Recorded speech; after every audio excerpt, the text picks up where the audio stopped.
Donc là, on étudie Masechet Betza, Daf Gimel Amud Bet. Au milieu de la page, nous sommes dans Vechitema Betza Chashuva, c'est de 4, 6, 8, 10, 12, 14, 16, 18, 19e ligne avant la fin. Alors,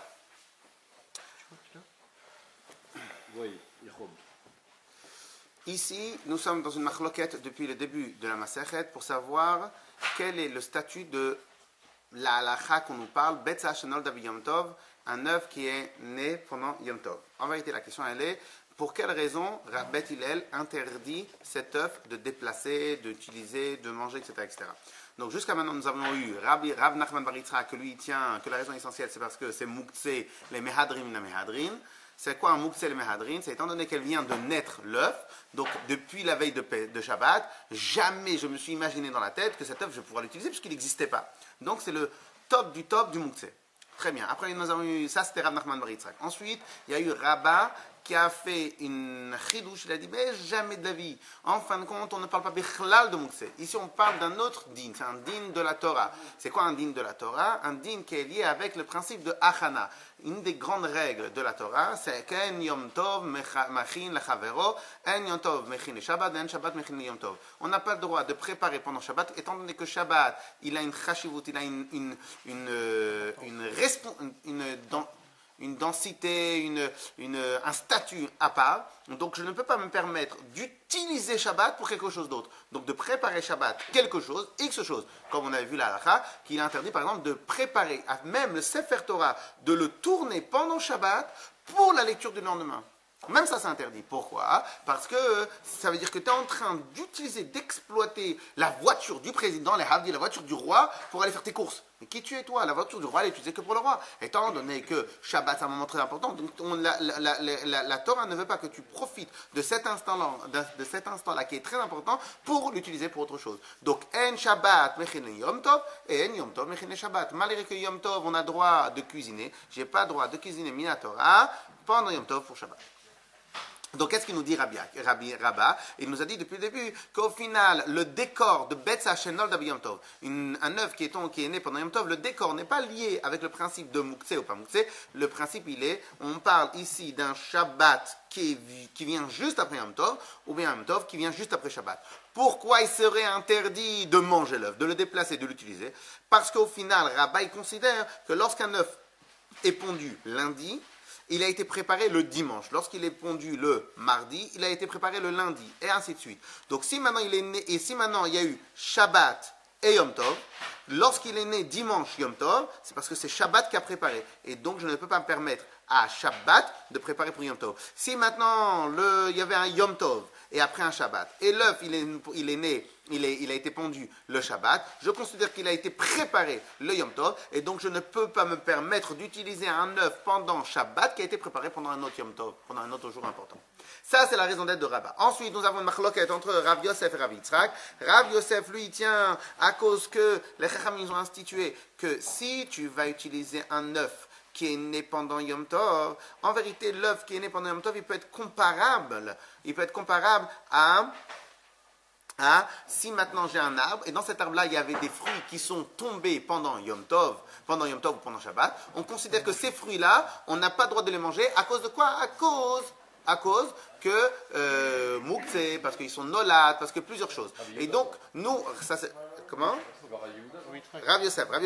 Perot Anoshrin. Et donc, nous, qu'est-ce qu'on nous dit? Pourquoi j'interdis l'œuf qui est né pendant Yom Tov? C'est parce qu'au final, tu peux faire un amalgame. L'œuf, il est sorti de sa source. Et tu le permets. Donc, de la même manière, l'arbre, le fruit est descendu et sorti de sa source. Je peux le permettre. Rabbi Yitzhak lui dit non, ça n'a rien à voir. Ça a à voir avec une autre xéra. C'est quoi la xéra? Mishum Mashkim. Mashkim, c'est à vous. C'est quoi Mashkim? Des liquides qu'ils ont transpiré, qui sont sortis de leurs fruits. de leurs fruits. Donc j'ai des poires, j'ai des pommes. Il y a eu du fruit, de pommes et de poires. J'ai pas le droit du jus, de pommes et de poires qui est tombé, de raisins, etc., etc.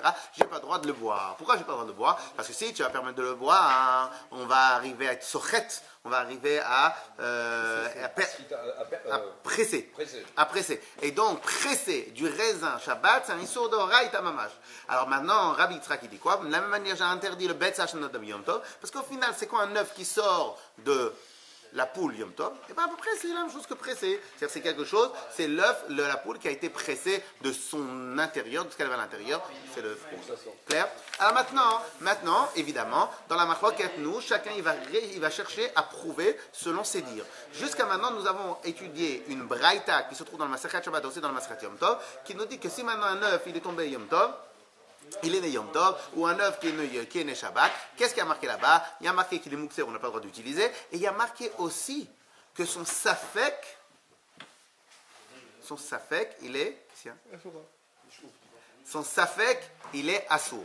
Alors maintenant, sur ce principe-là de safek assour, c'est sur ça qu'on va faire sa son, vesimcha. Pourquoi? Parce que comment tu peux déduire qu'un safek, il est assour? Le safek, safek le khumra. Sfeko le khumra ou sfeko assour? Qu'est-ce qu'il y a marqué?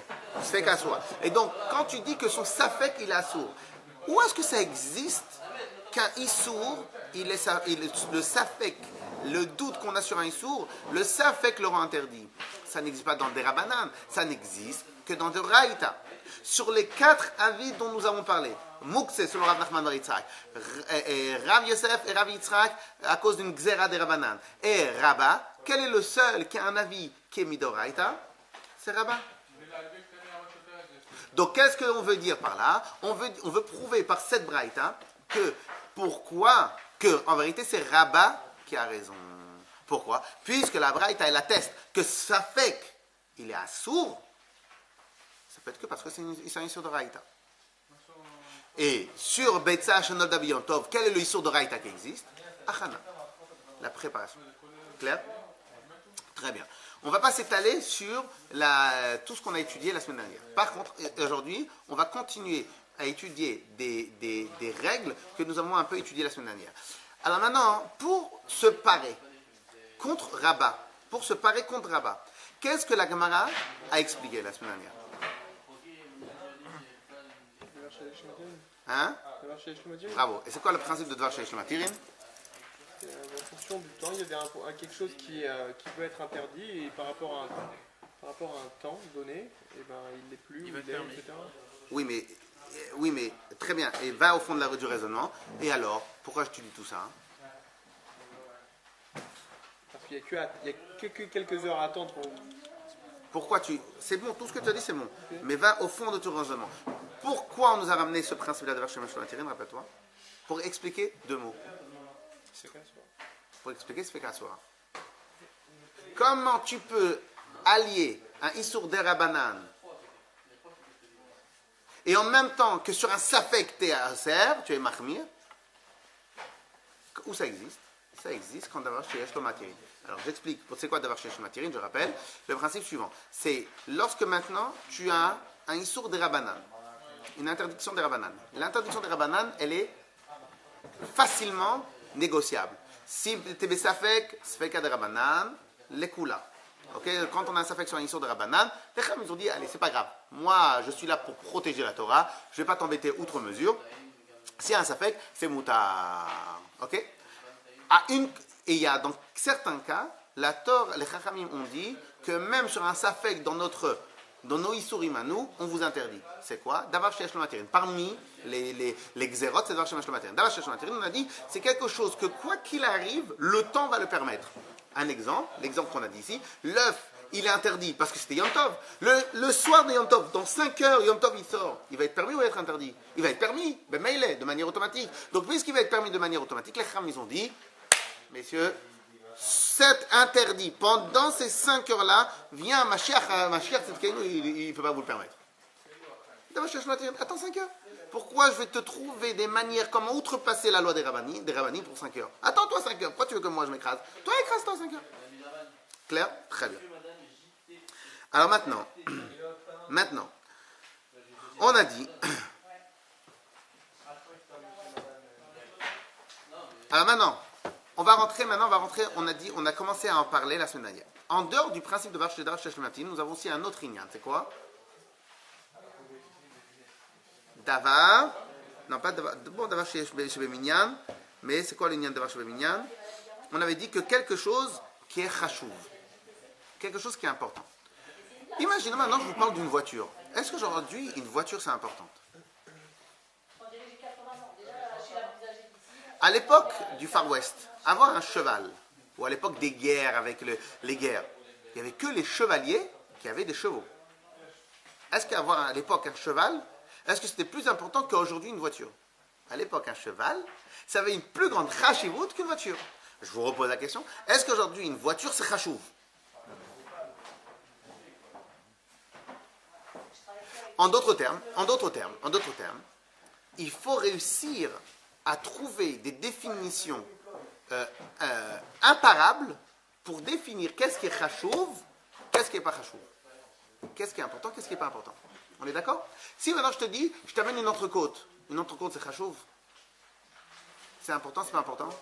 Si je t'amène maintenant, pas une entrecôte, un super des frites, je te fais des frites de folie très bonnes. Est-ce que c'est chashuv ou c'est pas chashuv? Tu vas être rassasié. Est-ce que c'est chashuv? Je vais te faire cuire un œuf. C'est chashuv ou c'est pas chashuv?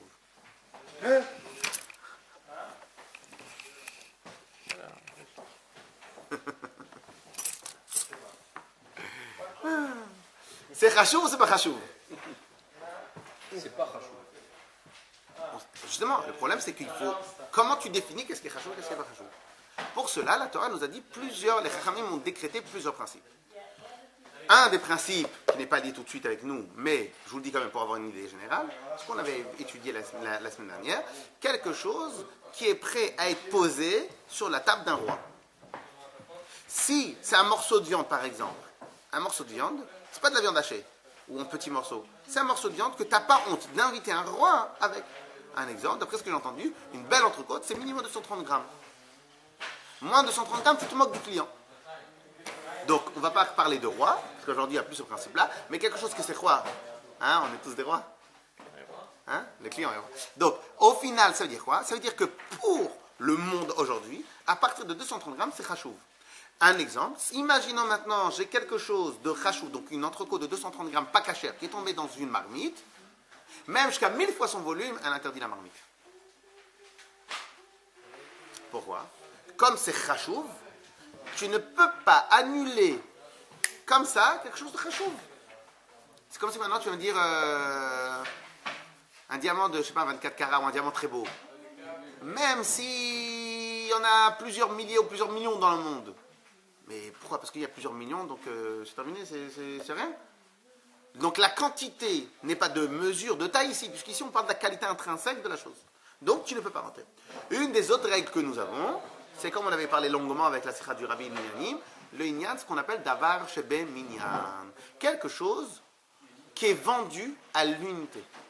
Et là, automatiquement, ça donne automatiquement un principe d'importance à la chose. Quelle est la logique? C'est simple. C'est quoi être important en individu? Est-ce qu'un grain de farine est important? Non.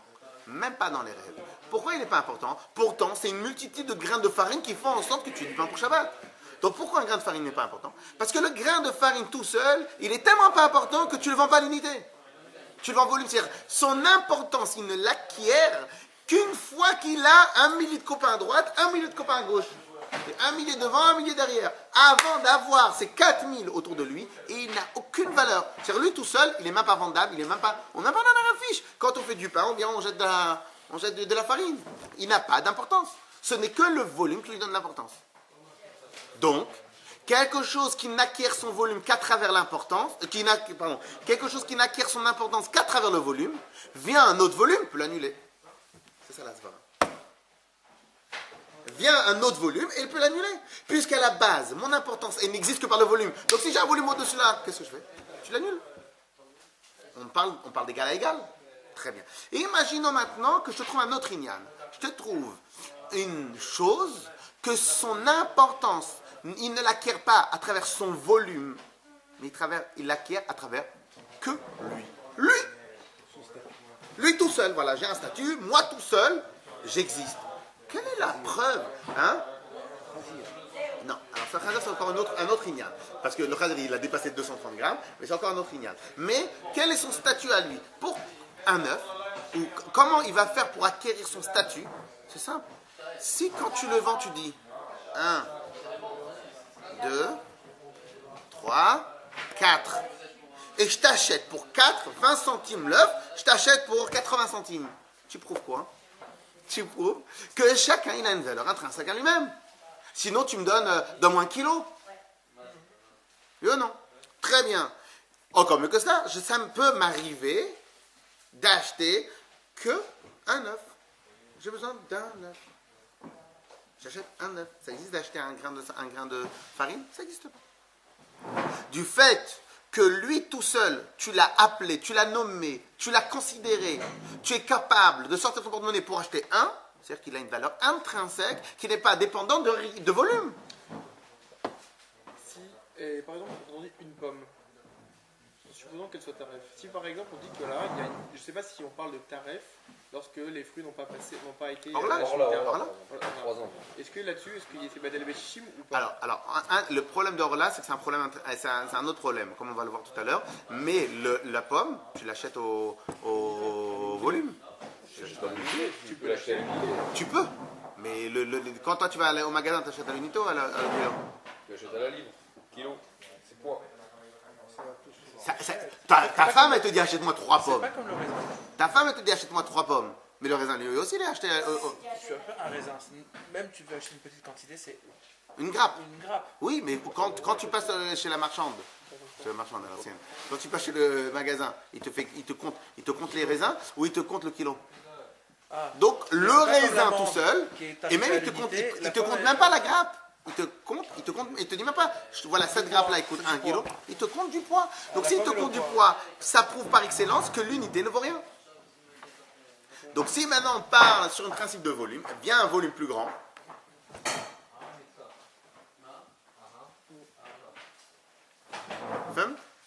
très bien. Donc, par conséquent, dès que quelque chose est compté, il a une chashivut. S'il a une chashivut, une importance, il ne peut jamais être annulé. Même jusqu'à 1000. Parce que même si tu m'amènes 2000, ça change quoi? Quoi? Parce qu'il y a 2000, ou Dieu préserve, ou ce que vous voulez. Mais disons aujourd'hui, et vous savez que comme je l'avais expliqué à plusieurs reprises, c'est que même nous, les Bnei Israël, on profite de l'évolution des mœurs de la terre, du monde, des gens où on habite. Peut-être qu'avant les Bnei Israël, quand on était dans un état primitif plus ou moins, qu'on était dans des régions barbares, etc., malheureusement, il y a marqué pendant le second temple, Dieu préserve, que tuer quelqu'un, ça n'avait plus de valeur. Les gens y tuaient. Vous l'avez étudié, je pense, aussi avec les glas, ou fight, etc. Et donc, maintenant, nous, on profite des mœurs de la terre. Et les mœurs de la terre, c'est quoi? C'est les droits de l'homme. Vous allez dans des pays, encore aujourd'hui, le fait de tuer quelqu'un n'a pas d'importance, parce que c'est le volume qui est important. Quand il y a des manifestations, voilà, comme on règle l'histoire. Okay? Aller faire ça en Occident, ça n'existe pas. Pourquoi? Parce que grâce aux droits de l'homme, et grâce etc., on a rentré dans une atmosphère qu'une personne est importante. C'est quoi tout le problème de l'euthanasie? C'est quoi toute la marloquette de l'euthanasie? Mais le monsieur, c'est une loque. Dieu préserve. Il souffre. Dieu préserve. Ah, ça ne s'appelle plus un meurtre. C'est non. Même un souffle de fils s'appelle un meurtre. C'est quoi le chat ici? Ah, mais nous sommes 7 milliards d'individus. Ici, le compte de 7 milliards d'individus n'a pas lieu ici. Pourquoi il n'a pas lieu ici? Parce que dans les mœurs, aujourd'hui, il est que chaque personne, dès qu'il a un souffle de vie, même du préserve handicapé, même quelqu'un qui est arriéré cérébral, malgré cela, on ne le tue pas. Oui ou non? Donc, peu importe si tu me dis qu'il y a 7 milliards d'individus. Oh, vous savez, monsieur, hein, il y a 7 milliards, donc c'est pas grave si vous mourrez. Allez, s'il vous plaît, jetez-vous par la fenêtre, parce que maintenant, on a besoin de place ici. Ça n'existe pas un discours comme ça. Pourtant, il y a 7 milliards d'individus. Pourquoi? Parce que dans les mœurs, c'est rentré que chacun, c'est un monde. Oui ou non? Très bien. Donc, dès lors que quelque chose a une valeur intrinsèque, peu importe s'il y a 7 milliards de fois son volume, ok? De la même manière, c'est le même principe dans la halakha. Même si j'ai 1 milliard d'œufs devant moi, dès lors que la Torah a considéré qu'il est chachouv, qu'est-ce que ça me change maintenant, ce que tu me fais? Tu veux me donner jusqu'à demain? Ça change quoi? lui-même, il a une valeur intrinsèque. Clair le lien. Alors maintenant, la question essentielle qu'on va travailler maintenant et que Bezrat Hashem, vous allez réviser grâce à la vidéo et que on va attaquer directement la semaine prochaine. Tout est sur le fil dans ton histoire. Parce que pour nous, tu vois, on a parlé. Alors, la farine, on comprend. Les raisins, on comprend. Mais là, par exemple, la pomme, à quel moment tu dis c'est oui, c'est non? Chaque cas. Alors, d'abord. Et ton steak de 100 grammes là, est-ce que c'est oui, c'est non? Il y a une vidéo, il y a longtemps, il y a une vidéo. Je m'en fous, on m'entend. Alors, Davka, C'est pas un cours magistral. c'est Davka ce qu'on va étudier plus ou moins maintenant. Ok, ça c'est le premier point. Et deuxième point, mais c'est pas Davka pour la pomme. La pomme, elle, vous l'avez jamais de votre vie achetée à l'unité. Ça n'existe pas. Il n'y a personne en France qui vend des pommes à l'unité. Non, ce que je veux dire, c'est que les exemples que tu donnes, en réalité, si maintenant on va pousser un petit peu plus loin, ta pomme, ton steak, etc., tu peux dire que chacun individuellement, on ne sait pas finalement s'il faut aller plutôt à droite, plutôt à gauche. Est-ce que c'est plutôt rachou ou est-ce que ça l'est plutôt pas? Mais c'est pas nous qui décidons. Ceux qui décident, c'est c'est ça que je Khamim. veux dire. C'est où tu vas, parce que ta liste, on check Davar. plus de choses qui sont... Davar aolé al shulchan melachim. Quelque chose qu'on n'a pas peur Oui, mais même d'inviter. ça, depuis que je suis gauche, j'entends ce qui est rachou pour un roi, ce qui est... Bon, alors c'est quoi? Finalement, c'est quoi? C'est une tourte, un machin... Non, tourte, c'est Qu'est-ce composé. que tu donnes à manger à un Non, roi? mais Personne ne tourte- sait en réalité. Non, 2 secondes. Aujourd'hui, sur la table du roi d'Angleterre ou de la reine d'Angleterre, est-ce que le cuisinier oserait lui ramener un petit morceau de viande? Il n'y a pas des anchois, il y a une seule. Il ne te met pas Pas mal. des éperlats. En France, le cuisinier de Sarko, Tu mets de la dame route à la reine d'Angleterre ou là? c'est pas pareil. Non, mais parce que... Ouais, bon. Non, parce que par exemple, la dame croûte, der achila, c'est bécar. C'est comme ça qu'on mange la dame croûte. C'est comme ça, parce que sinon, en vrai. Mais même la dame croûte, vous n'allez pas choisir quelque chose de petit, vous allez choisir quelque chose d'important, grand, frais ou d'une autre manière. Maintenant, maintenant, le cuisinier, il sait que 10 grammes, c'est honteux. 20 grammes, c'est honteux. Mais 230 grammes, c'est plus honteux. Par contre, si je lui amène 500 grammes, elle va me crier dessus. Elle va me dire, tu m'as pris pour quoi? Tu m'as pris pour... Gargantua. Donc, il y a ce qu'on appelle le mimoutsa. Le mimoutsa, c'est quoi? La valeur médiane. Ben, la valeur médiane, c'est ce qu'on n'a pas honte d'amener à un roi. Donc, ça, c'est une chose. Davar chachouv. Davar chachouv. Et davar shebeminyan. Alors maintenant, de quoi la Gemara va nous parler maintenant? Elle va nous parler sur ce principe-là de davar shebeminyan. En vérité, sur ce principe-là de davar shebeminyan, il y a une machloket. Et c'est cette machloket-là qu'on va étudier la semaine prochaine. C'est quoi la machloket?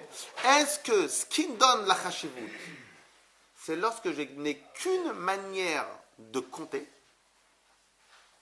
ou ce qui donne la chashivut, c'est c'est une option. Un exemple. Pour les œufs, je ne sais pas si ça existe de vendre des œufs au poids en France. Au poids. Quand tu vas chez les fermiers à la campagne, c'est au poids. Tu achètes une litre d'œufs, 1 kilo d'œufs. Tu n'achètes pas 12 œufs. C'est dans les magasins ici que tu dis C'est toujours de moi 30. même à la ferme, c'est à la douzaine ou à la demi-douzaine. Les comptes du chat perché. Oui, mais ça c'était un mec qui habitait la ville et qui racontait des histoires. Non, De la ferme. moi j'ai vécu à la campagne, mais bon, peu importe, mais t'achètes au poids. T'achètes le type, il met dans un sac et il met sur la balle. Bon, alors après, maintenant. Alors maintenant, on va passer le prendre. Alors maintenant, alors maintenant, ça c'est aussi une chose à définir. Est-ce que maintenant la partie rurale, elle peut nous définir la halakha ou pas, ou c'est le minaga olam? Parce que même les fermiers, ils gagnent pas leur vie grâce aux œufs. Non, un instant. Oui. Les fermiers qui vendent des œufs ne gagnent pas leur vie grâce aux œufs. Donc eux, quand est-ce qu'ils vont vendre leurs œufs à la demi-douzaine? C'est à la livre, c'est à leurs copains, aux petits villageois. Mais ils ont leur coopérative. Ils ont la coopérative. Que là, c'est okay. Donc, imaginez maintenant, il y a quelque chose que je vends au poids et que je vends à l'unité. Quel est son statut? Il est battel ou il n'est pas battel? Un exemple? Non. Peut-être qu'à l'époque, les œufs, ça devait se faire comme ça. Soit au poids, soit. Non, les fruits, Non, mais à le l'inverse. melon, ça peut se vendre à la pièce comme Comme au Non, cajou. le non. Comme au cajou. Non. kilo. Non, le melon, ils vont à la pièce. Voilà, Le melon, pas mal, c'est la pas mal. La pastèque, Ouais, mais- souvent, c'est. Mangue, je sais pas, la mangue, La mangue, t'as des toujours mangues une. comme ça, tu Toujours peux la une. vendre à la pièce ou au poids. J'ai jamais vu la mangue au Non, mais je pense que le problème de tes œufs, il faut les voir autrement. C'est la hachivut aujourd'hui, c'est comment tu achètes Ça, des paniers. mais c'est ça le pshat. Mais c'est ça le pshat. Le pshat, c'est quoi? Pourquoi tu le vends à l'unité? Parce qu'il a une importance. Exactement. Donc L'œuf a maintenant, une importance. donc l'œuf, il a une importance à l'unité. La mangue, un exemple. Maintenant la Si t'as mangue. pris une partie, t'appelles ça de la langue. Si t'as pris une entière, j'ai acheté une langue de l'œuf. De là. Oui, mais dans les deux cas, tu c'est vas comment- faire au point. Oui, mais la langue, attention, la langue rentre de d'avoir chachouv. Pas d'avoir c'est un minyan. mets de bonne- Non, parce qu'il lui-même, il a été coupé de quelque chose. Parce que imagine maintenant, toi tu prends, ben oui, imagine maintenant, toi tu prends de la pastèque. La pastèque, tu l'achètes à l'unité. Mais une fois que tu l'as coupée, tu l'achètes au poids. Là, on parle plus de la même chose. Là, on parle lorsque la chose, elle est dans son entité indépendante. Si elle n'est pas dans son entité indépendante, elle rentre dans d'avoir chachouv. De la langue, tout seul, c'est sûr que c'est d'avoir chachouv. C'est pas d'avoir shbeminyan. Parce que même la langue, tu la vends au poids, je pense. Ok? Mais c'est pas batel parce que c'est d'avoir chachouv. C'est-à-dire que tu la demandes à l'unité, Mais tu mais tu la payes au poids. Très bien. Mais ça peut arriver que je paye des mangues à l'unité. Mais ça peut arriver que je paye aussi des mangues au poids. Donc cela veut dire, comme les avocats. Mais les avocats, vous voyez bien que les avocats, ils ne sont pas chachouv. La preuve qu'ils ne sont pas chachouv, c'est la preuve, c'est que des fois, tu achètes un cajot au poids. Donc vous voyez bien. Donc en fin de compte, il y a une machloket entre Rabbi Meir et les Chachamim. Alors messieurs, on termine sur ça, écoutez bien. Machloket entre Rabbi Meir et les Chachamim. Rabbi Meir, il dit que la seule chose, si je ne me trompe pas,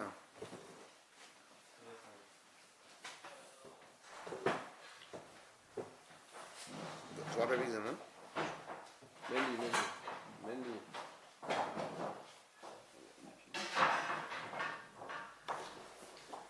Alors, je ne me rappelle plus exactement, c'est qui dit Machloket entre les deux. Est-ce que pour donner la chashivut à quelque chose, il faut que son mode d'acquisition il soit uniquement basé sur le compte à l'unité? À ce moment-là, il est chashouv. Mais si maintenant je le fais comme la mangue, comme l'avocat, des fois tantôt au poids, tantôt à l'unité, et bien au final, il passe chashouv que ça. Vient l'autre, il dit que non. Dès lors qu'il y a de temps en temps que tu comptes à l'unité, ça prouve une certaine chashivut. Et ça, c'est la machloket qu'on va étudier la semaine prochaine. Cependant, malgré qu'on va étudier cette machloket la semaine prochaine, il ne faut pas oublier l'objectif de la tête. C'est quoi l'objectif? C'est de savoir, cette braïta, si elle est une preuve absolue pour Rabat, ou elle est une preuve absolue, ou elle n'est pas une preuve absolue pour Rabat. Puisque maintenant, lorsque vous connaissez très bien la règle dans la Gemara, c'est pour pouvoir décider une halakha selon quelqu'un, étant donné que la halakha c'est très lourd, donc si je veux faire comme Rabat, dire que c'est Midoraïta, ça inclut, et ça engage une Khumra pour les Bnei Israël. Ça engage un sacrifice pour les Bnei Israël. Dire que l'œuf, il a sur Midoraïta. Donc, pour dire que l'œuf est à son Midoraïta, il faut que Rabat réussisse à nous prouver à 100% que l'œuf est sur son Midoraïta. Mishum Achana. Pour cela, nous allons chercher à prouver la chita de Rabat. Donc, toute la Gemara de la semaine prochaine qu'on va étudier, elle est toujours en concordance avec la première Braïta dont on a parlé. Et cette première Braïta, on va essayer de la prouver. Est-ce qu'elle est parce que son le rabat, ou au final, rabat, elle n'est pas si halak, elle n'est pas si hermétique selon la chitra de rabat, et on peut un peu la remettre en cause. Famster, Chazak ou Baruch, que Dieu vous bénisse. Amen, Kenny Ratzon.